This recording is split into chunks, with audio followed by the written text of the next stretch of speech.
Hey everyone, welcome back to the Seeking Sunshine podcast. I hope that you're having an amazing day and I'm so happy that you're here.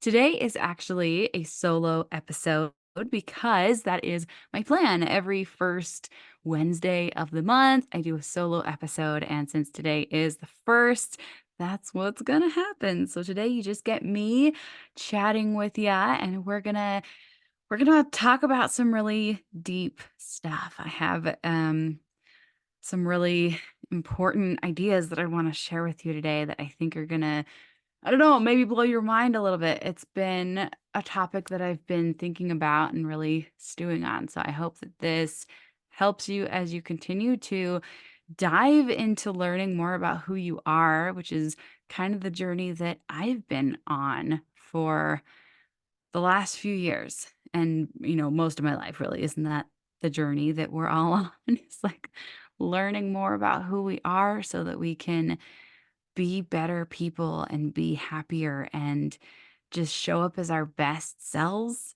in the world. And that's the goal, right? That's my goal anyway. So, the topic I really want to dive in today is, I've heard this concept of like turn your pain into your passion and turn your mess into your your mission, right? And the whole concept of seeking sunshine, it really started with my whole crazy story and my wild journey, right? I think a lot of you guys are aware of how my life has looked, and I've got my 3 special needs kiddos, and my husband's been disabled for a decade, and it has felt really constricting a lot of times. I'm this outgoing, ambitious, person with these big, huge dreams, and I've always wanted to be a singer and a songwriter and a speaker on stages, and it has often felt like life got in the way of all those dreams. And I've been learning and growing a lot over the last couple years. And one of the things I started doing really regularly was meditating and having that really quiet, reflective time every day or even twice a day to myself, which has been really amazing and really beneficial for me. And this phrase came to me just recently when I was meditating, and it was about how I needed to start seeing my cage as my calling. So that's the thing we're going to dive into today, because the realization that I've had is that we all feel like we are caged in some way, shape, or form, I think. I've talked to a lot of people on my podcast, and I've talked to people on other podcasts, and now that I'm coaching podcasters, I've been listening to so many people's podcasts and heard so many stories, and I think that is something that we really have in common, is that we really feel like we are limited. We feel caged by our life's circumstances, by things that feel completely out of our control. And we have these goals and ambitions and these dreams, and it's like we would do all of those things, these incredible things that would just change the world, if only these things were not in our way, right? But what I'm coming to see is that the cages that we find ourselves in, if we just would look a little bit closer, we might see that the bars are actually far enough apart that we could step right through them. It's not that the bars would disappear. It's just that they're not maybe holding us back as much as we imagine that they are. That one's that one's been a really mind-blowing realization for me, especially recently. because my circumstances, I'm a stay-at-home mom, really. Like I'm the primary caretaker for my kiddos. Like they need me. They need me home. And if I'm not here, like who else is gonna do that? Like it's gotta be me. And my dreams of being on stages and speaking to hundreds or thousands of people, like I've been going, that's not possible. And as much as I've tried to get past that mindset of what's possible and what's not, and like anything's possible, you just have to get over the mindset, right? I got some, tough coaching, some tough love thrown at me. And it was like, why are you still telling yourself the same story, Karaleigh? You're still telling yourself the same story of lack, of can't do it. And it really started to hit home for me the ways in which I've been holding myself back and telling myself, nope, I can't do it. Nope, that's not going to work for me. I can't do it. Nope, my dreams, put them back on the back burner. Again, here's what's possible for me. It looks like sitting in front of a computer and talking to the internet. It doesn't look like actually being on stages in front of people in real life. That doesn't happen for me. Going places and being in front of people and being in their energy and really living my full potential, the things I was actually made to do in this world, I've been telling myself all of these stories. And there's this really magical thing that happens when you actually start looking at the stories that you're telling yourself and asking if they're really true. So, what story are you telling yourself? The story that I told myself was, I can't be on stages because I have to be home with my kids. I told myself the story that nobody else can watch my kids and that nobody else is willing to watch my kids so that I can go do that. But hold up, I didn't ask anybody else. I didn't try, did I? I didn't I didn't even look for another solution. I just decided that that cage was in the way. I didn't even look to see if I could fit through the bars. I hope that this hits home a little bit for you. I sat in the back of my cage without even testing those bars to see if I could get through them. I just decided that that was it, and I gave up and sat there and didn't try. Last year, I took this incredible masterclass about doing keynote concerts, which is where you get on stages and you sing and you speak. And I cannot even tell you how much I was made to do that with my life. Like that is it. That is the thing I was supposed to do. And the truth is my husband was made to do it too. And I know it. Like that, like together, like that is the thing we were made for, both of us, to do it together, to be singing on stages and telling our story and helping people. And we are both sitting here with this limiting mindset of it's not possible, we can't do it, because who will take care of Joshua? Because I decided somewhere along my journey that nobody else would ever be willing to watch him for me.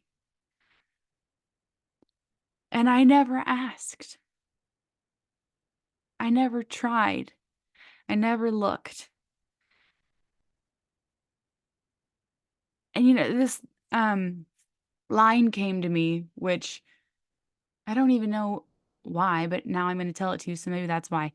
The very cliche expression, "No man is an island," it's I don't know, it's, like, from an '80s song or something, but it's so true, and, like, we need it so much. No man is an island. You are not here to do everything yourself. And, like, this is a message I need, but it's also a message I know that you need too.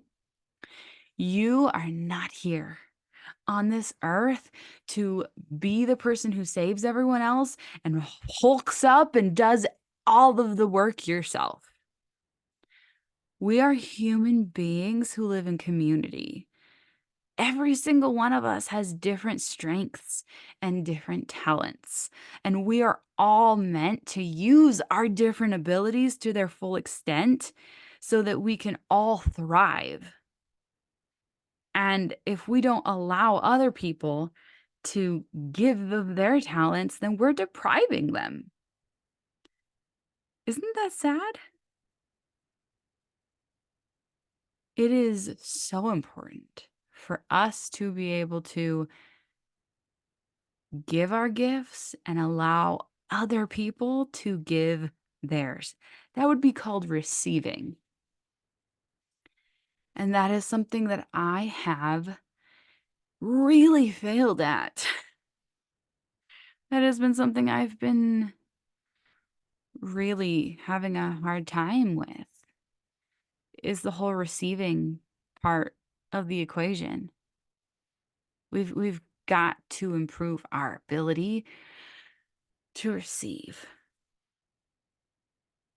So, you're gonna have to let me know if this lands with you because it's it's a really important topic, and I read a book over the course of Christmas break, and it was called The Power of Receiving. Really incredible book. I've done actually a bunch of podcast episodes about everything I learned in that book, the whole monster party episode that became a Toastmaster speech. Like, I'm talking to you guys about the things that I'm learning and reading about and growing from. Like, that's what all my stuff comes from is the ways in which I'm personally taking on the things that I'm learning. Receiving is an equal part of the equation. It's really easy for us to take on the notion from society that it's and even from religion that it's better to give than receive. That has been very, very, like, indoctrinated into us, and so we refuse to receive, but it's actually an equivalent part of the equation. Like, we have to be willing to allow other people to give their gifts and to serve, or that it doesn't work out. Like, if you're not willing to receive from other people, then how are you gonna allow them the ability to give their own gifts? You can't just be the martyr who gives and gives and gives and gives, or you will burn yourself out, which is what we see over and over and over again. And it's what I see in myself all the time. I am far from being a perfect example. I am so far from that. And I have to watch myself, you know, I see myself on the borderline of burnout constantly, and I have to, like, pull myself back, especially when it comes to, like, overstimulation, which is what a lot of my previous episodes have been about, as I've talked about Joshua and noise and, like, things like that. If you've heard some of those episodes, it's life can be very, very, very overwhelming, and in that way, it feels caging, and it's only as we are able to allow ourselves to be served by the people who love us, that we can come back home to ourselves. We we just have to allow that. There's no award being given out for the person who sacrifices themselves until there's nothing left. because it's only as you fuel your own car, right? It's only like if you let your car run out of gas, you can't drive your kids to school. If you let your car run out of gas, you can't, help your neighbor run their kids to school or deliver them groceries or like whatever service you're doing for somebody with your car. You can't do it if you let your car run out of gas. There are so many cliche examples of self-care, like so many, like putting the gas mask on yourself. Like if you do not first take care of this God-given human body that you have, it will not have the capacity to keep going and to give to those around you. So, are you putting yourself in a cage? Are you choosing that for yourself because you won't receive? That's my question for you. And I ask you that because I see that in my own self all the time where, I've spent a whole day being yelled at by my kids and I'm feeling so overwhelmed and I'm feeling really trapped and I'm feeling so like really borderline burnt out, and my husband gets home and he offers me something like, "Why don't you go take a walk? Why don't you go take a drive?" And my initial instinct is still like, "No, let me take care of you. You just got home from work. You must be tired. Let me still continue to overgive and care for everyone, even though I'm done and my body cannot take anymore." Like, how many of you can relate to that?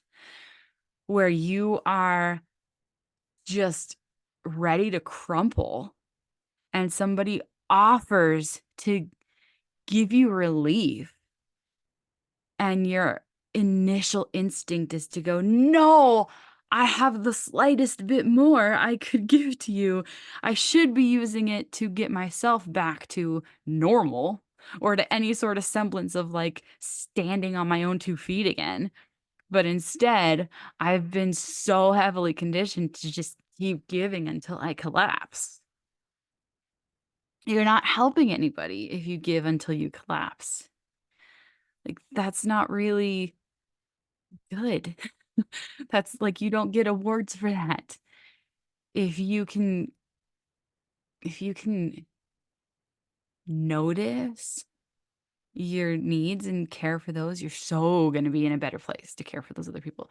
But in that way of like overgiving, you are boxing yourself into a cage. Like you are caging yourself in. But I want to really go back to like the dreams and the idea of like what's possible because so like this so many of us I think have these big lofty dreams that we are not allowing ourselves to dream. That so long ago we were like, "That's impossible. Get it away from me. I can't bear to dream it anymore." Because life has taught me that it's never gonna happen for me, right? Because of all of the circumstances, because of that cage that is around me, what I've seen is that that's never gonna be me. And it's wrong. That impossible story that you are telling yourself every day is a lie. It's a lie. That's what I want you to know. It's a lie. It's only true if you continue to tell yourself it's true. It's only true so far as you continue to tell that story. And so what you have to do is you have to stop telling that story. You have to start telling a different story. Because the truth is that it is possible. It's actually possible. You just have to start thinking about the creative ways that you can find to make it possible, because it might have to look different than all the ways that you've seen other people do it before, and that's okay, because you're not the same as other people. You are unique. You have your own life to live. You are your own person with your own story, and your story is going to be different from other people. And so it's probably going to require creativity on your part to see how you can find your way out of that cage. The one that I wanted to talk about was seeing your cage from a different perspective. And that has been a really big shift for me, because it's not about changing anything, because like turning your pain into your passion and turning your mess into your message is about changing something, right? It's about, I don't know, it's about a manipulation. It's about a, that kind of thing. Whereas seeing your cage as your calling is really about seeing it from a different angle. It's not about moving the bars, it's about the way that you choose to view them. Because the way so many of us are looking at those bars, including myself, is so often it's just sitting back in the corner, looking at them from afar and deciding that they are an impossible barrier, that there's no way past, and that we can't do it, and then just giving up. And so seeing your cage as your calling is about getting up close and personal with those bars and looking at them and seeing the different nuances and how you can work around them. What avenues are actually available to you? And yeah, it's probably going to look different than a different way you've seen it done before, but it's not impossible. I promise you, that thing that you want, it's not impossible, but it's probably going to have to look different than you've seen it done before. But guess what? You're creative.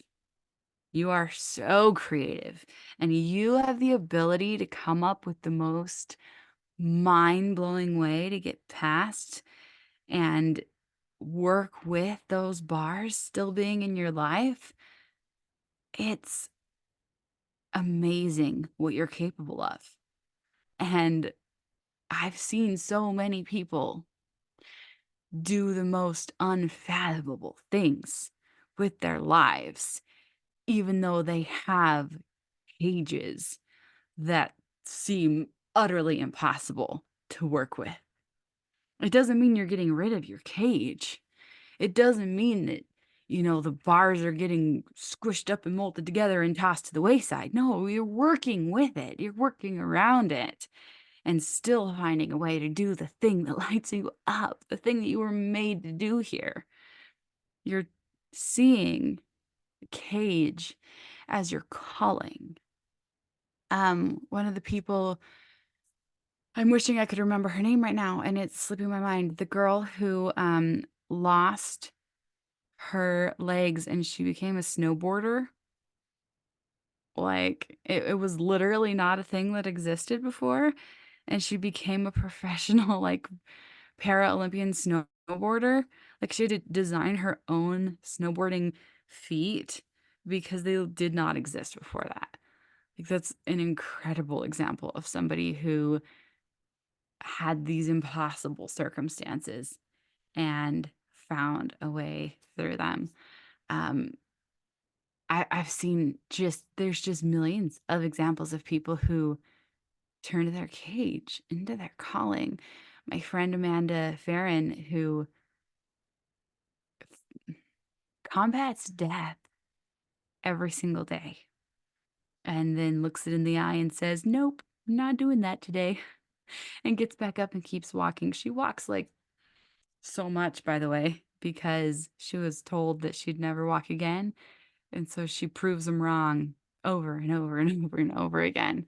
She proves those doctors wrong. And my husband, who was disabled and now he's back to work. And the two of us who have been handed difficult circumstances like so many of you have, we're here overcoming them too. And the things that we're going to do are going to blow people's minds. And we're not going to do it by, I don't know, getting rid of our kids somehow, because they're part of us. Like, we are going to find a way to be amazing parents to our kids and be our full selves, which includes singing and speaking, because that's part of who we are. And that's really the purpose of this podcast, is to help you understand that you get to be all of you. And all of you includes the cage. It includes the trials that have become part of who you are, because you are a survivor. You have grown because of the things you've been through. Like, all of the traumas have made you a stronger human being. And they've, like, The Body Keeps the Score, if you've heard of that book, like, your body knows what you've been through. It's become part of you. It's part of your story. We aren't trying to get rid of that and shove it off into the past. I mean, there's been many times when I've definitely tried to get rid of it and like acted like my past didn't exist. And there's still times when I wish I could do that. Let's be honest here. But it's in the contrast that we have the true depth of character of who we really are. It's because of both the darkness and the light that we get to be our full selves. So don't forget that that's part of you too, but also the light within you, the passion and the talents and the skills and the joy that you bring to the world, because of how much you can help people and how much you can just light up the world with who you are and who you were made to be. That's all part of you too. And you get to have all of it. You get to be both parts of it. Like, I get to be both an amazing mom and a speaker and a singer and a seamstress and a painter and a makeup artist and all the 100 different things that I love to do, because I'm really, really multi-talented and multi-passionate. Like, I get to do all of it. I get to be all of it. I don't have to be stuck in any box, because boxes are stupid and we should stop trying to stick people in boxes. Like, there's none of the boxes are ever right for anybody. We got to stop trying to stick people in boxes. That's a whole tyrant thing I could go on, and we don't need to go there. But you get to be all of you. You get to be all of you. And that includes all the darkness and all the light and all the passion and every color that is part of you. You get to be all of it. Okay? So stop letting the stories hold you back. Stop letting that cage tell you what you can and can't do. There's a creative solution to get around that cage. I promise. There's some way for you to live up to your full potential. And you know, what's even more is that your full potential is actually even better because of what you've been through. I heard this recently and I've heard it before, but it's so worth noting that the amount of darkness, the amount of pain and sorrow that you experience, like, the more you experience, the more light and joy that you can experience. And it's so true. So every time that you are feeling desperate and depressed and like the world is ending and like you're never going to get there, just remember that you get to experience equivalent joy to that darkness, and you will. I promise you, you will. You deserve it, and you expect it. Expect it, because every every darkness you experience, you're going to experience that much light too. It's coming for you, that light, that beauty. And I want you to know that you are amazing and that everything that you have faced in this life and in this world has helped you become the person that you are today. But my challenge is that, you start changing your perspective, because that perspective shift, it's incredible. And that's what I've been working on so much lately is, oh, those little 1-degree shifts in perspective that make you go, oh, I now see how it's possible. I'm starting to understand. The way is now starting to become clear how everything I've ever dreamed of, it's before me still. It's not off on some other path. It's actually still right ahead of me. And the same is true for you. It's all still ahead of you. You just got to start looking for the creative ways to work around the bars of your cage. Okay? And I'm working on mine as well.